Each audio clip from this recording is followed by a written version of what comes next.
Salam sejahtera Bapak dan Ibu guru hebat dimanapun berada.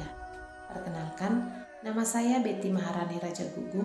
Saya berasal dari SD Negeri 091353 Halautan, Kecamatan Haranggaul Horisan, Kabupaten Simalungun, Sumatera Utara.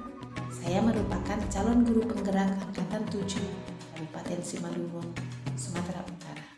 Pada kesempatan ini, saya akan memaparkan modul 1.1, yaitu koneksi antar materi, kesimpulan, dan refleksi pemikiran Ki Hajar Dewantara. Sebelum mempelajari pemikiran Ki Hajar Dewantara, saya beranggapan 1. Anak didik ibarat kertas kosong yang bebas kita isi sesuai dengan keinginan kita. 2. Pembelajaran hanya berfokus pada nilai. 3. Kurangnya motivasi dalam kelas. 4. Kurang memahami karakter murid. Dan kelima, guru sebagai subjek belajar yang memegang kendali penuh dalam proses pembelajaran. Dan yang keenam, tidak ada refleksi dalam pembelajaran yang saya lakukan.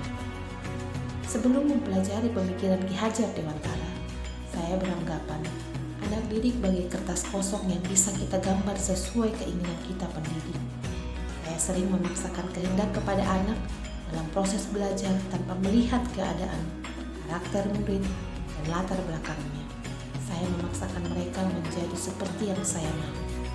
Setelah mempelajari pemikiran Ki Hajar Dewantara, saya menyadari bahwa anak didik bukanlah kertas kosong yang bisa kita gambar sesuai keinginan kita orang dewasa. Setiap anak lahir dengan kodratnya sendiri yang masih samar-samar. Tugas mendidik yaitu menuntun anak untuk menebalkan garis samar-samar sehingga anak menjadi manusia yang seutuhnya mencapai kebahagiaan dan keselamatan yang setinggi-tingginya. Sebelum mempelajari pemikiran Ki Hajar Dewantara, dalam pembelajaran saya seringkali memberi materi pembelajaran hanya dengan tujuan untuk menuntaskan materi sesuai dengan program semester, memperhatikan perasaan, bakat, dan kemampuan murid. Saya lebih mengutamakan kemampuan kognitif anak dibanding aspek lain. Saya seringkali mengharuskan murid menguasai semua mata pelajaran hanya untuk mendapatkan nilai yang baik. Setelah mempelajari pemikiran Ki Hajar Dewantara, pembelajaran yang saya lakukan tidak lagi memaksakan anak harus mencapai nilai maksimal. Saya menyadari setiap anak memiliki bakat dan potensi yang berbeda, yang tidak bisa kita paksakan. Ada anak yang memiliki bakat di bidang berhitung, ada yang berbakat di bidang seni, dan ada juga yang berbakat di bidang ilmu pengetahuan alam.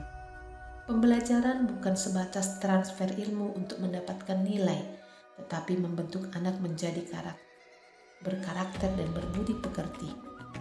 Sebelum mempelajari pemikiran Ki Hajar Dewantara, saya menyadari rendahnya motivasi murid di kelas yang mengakibatkan mereka pasif dalam belajar. Tidak jarang saya merasakan dalam proses belajar mengajar ada beberapa murid yang terlihat lesu dan tidak semangat, sehingga pembelajaran menjadi tidak bermakna dan tidak menyenangkan bagi murid dan khususnya bagi saya. Setelah mempelajari pemikiran Ki Hajar Dewantara, saya menyadari motivasi itu sangat penting dalam memulai pembelajaran agar anak semangat dan aktif dalam mengikuti proses belajar mengajar dan menyadari tujuannya belajar. Sebelum mempelajari pemikiran Ki Hajar Dewantara dalam proses belajar dan mengajar di kelas, saya seringkali menyamaratakan kemampuan murid, menganggap semua bisa mengikuti pembelajaran dengan metode yang saya pakai tanpa memperhatikan karakter dan keinginan murid. Saya tidak pernah bertanya bagaimana kegiatan belajar yang mereka inginkan. Setelah mempelajari pemikiran Ki Hajar Dewantara, saya mencoba mengenali dan mencoba memahami karakter murid. Sehingga dalam memberikan pembelajaran di kelas, saya menyesuaikan dengan karakter masing-masing sehingga anak bisa belajar dengan baik dan pembelajaran bisa berlangsung dengan baik. Sebelum mempelajari pemikiran Ki Hajar Dewantara, dalam melakukan proses belajar mengajar di kelas, saya masih kesulitan untuk menciptakan pembelajaran yang berpusat pada murid. Sehingga dalam proses pembelajaran, saya sering menggunakan metode ceramah yang cenderung membosankan murid. Saya memegang kendali penuh dalam proses pembelajaran. Setelah mempelajari pemikiran Ki Hajar Dewantara, dalam pembelajaran saya memberi kebebasan kepada murid untuk belajar dengan caranya sendiri, dengan tetap beracuan pada kurikulum, menjadikan murid sebagai subjek belajar, memberi kebebasan berdiskusi, bertanya tentang hal yang belum dipahami sehingga tidak ada rasa takut dan tertekan dalam mengikuti pembelajaran, sehingga pembelajaran menjadi lebih menyenangkan dan lebih bermakna. Sebelum mempelajari pemikiran Ki Hajar Dewantara, saya jarang sekali melakukan refleksi terhadap pembelajaran yang sudah dilakukan, sehingga saya tidak tahu sejauh mana keberhasilan proses pembelajaran yang sudah dilakukan, sejauh mana anak didik memahami materi yang dipelajari pada saat belajar. Setelah mempelajari pemikiran Ki Hajar Dewantara, saya mulai melakukan refleksi setelah pembelajaran selesai, sehingga saya dapat mengetahui sejauh mana murid memahami materi pembelajaran dan bagaimana perasaan mereka selama mengikuti pembelajaran. Dengan adanya refleksi, saya bisa meningkatkan kualitas pembelajaran di kelas untuk pertemuan berikutnya.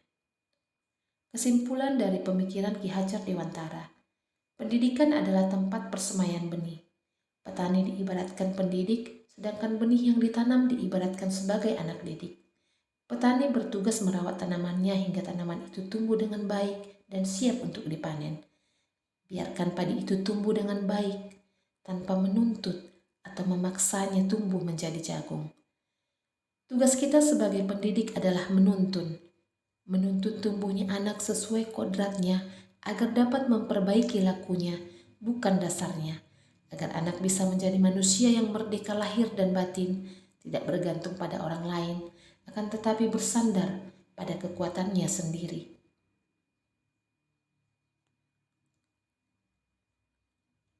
Anak bukan kertas kosong yang bisa digambar oleh orang dewasa dengan sesuai dengan keinginan hatinya. Anak lahir dengan kekuatan kodratnya masing-masing, masih samar-samar. Tugas kita pendidik adalah menebalkan garis samar-samar itu sehingga anak dapat tumbuh menjadi manusia seutuhnya sesuai dengan kodrat alam dan kodrat zaman. Demikianlah refleksi saya setelah mempelajari modul 1.1. Terima kasih. Salam guru penggerak. Mari sama-sama bergerak dan menggerakkan.